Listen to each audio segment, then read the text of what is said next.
क्रांती news, आवाज सर्वसामान्यांचा।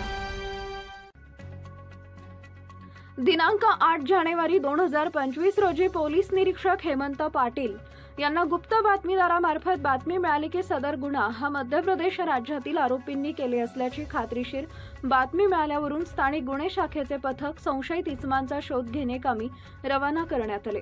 स्थानिक गुन्हे शाखेच्या पथकानं मध्य प्रदेश मध्ये जाऊन संशयित इसम नामे सबत प्यार सिंग अनारे वयवर्ष 29 राहणार थिलवानी पोस्टे पिंपरा पानी तालुका कुशी जिल्हा धार मध्य प्रदेश, मनसिंग सदन सिंग चव्हाण वयवर्ष 21 राहणार कुतेडी पोस्ट नरवाली तालुका कुशी जिल्हा धार मध्य प्रदेश असांचा शोध घेतला असता ते मिळून आले। त्यांना ताब्यात घेऊन गुन्ह्याबाबत विश्वासात घेऊन विचारपूस केली असता त्यांनी त्यांचे इतर साथीदारांसह सदरचा गुन्हा केला असल्याची माहिती दिली।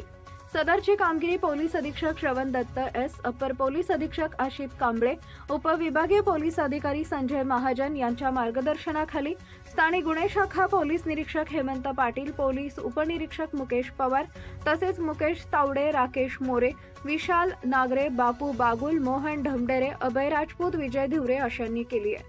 महाराष्ट्र क्रांती न्यूज साठी प्रतिनिधी निलेश चौधरी, खांडबारा, नवापूर।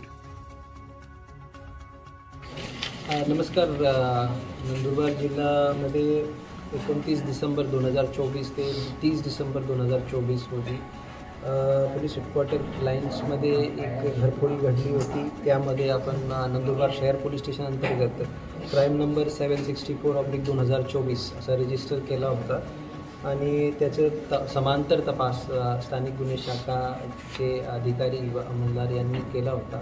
त्यामध्ये एक आंतरराज्य गँग निष्पन्न करण्यात आली आणि त्यामध्ये पहिले 2 आरोपी नंतर 3 आरोपी असे एकूण 5 आरोपी निष्पन्न करून त्यांना पोलिसांनी ताब्यात घेतला। त्या सर्व आरोपींच्या वेगवेगळे इंट्रोगेशन आणि इन्क्वायरीमध्ये आणि तपासामध्ये एकूण 23,34,310 रुपयांच्या किमतीचा मुद्देमाल जप्त करण्यात आला।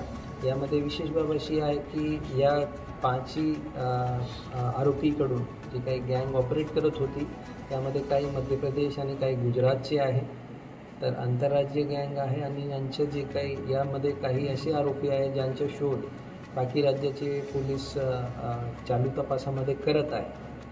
त्या व्यतिरिक्त याच्या गँगच्या माध्यमातून जिल्ह्यामध्ये एकूण 4 गुन्हे करण्यात आले होते, ते निष्पन्न या तपासामध्ये झाले आणि विशेष बाब ही आहे की या 4ही गुन्ह्यामध्ये जे काही दागिने चोरी करण्यात आले होते ते 100% रिकवर करण्यात स्थानिक गुन्हे शाखाचे जे अधिकारी आहे आणि अंमलदार आहे त्यांना यश मिळाला। त्यांचे जे काही परिश्रम आहे त्याला एक यश मिळाला।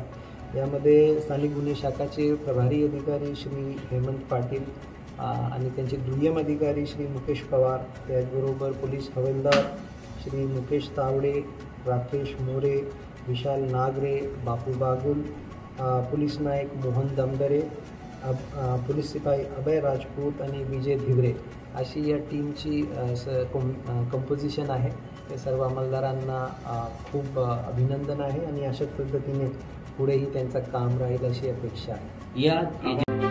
अशाच नवनवीन बातम्या पाहण्यासाठी आमच्या महाराष्ट्र क्रांती न्यूज या YouTube चॅनलला लाईक करा, सबस्क्राईब करा आणि बेल आयकॉनला प्रेस करा।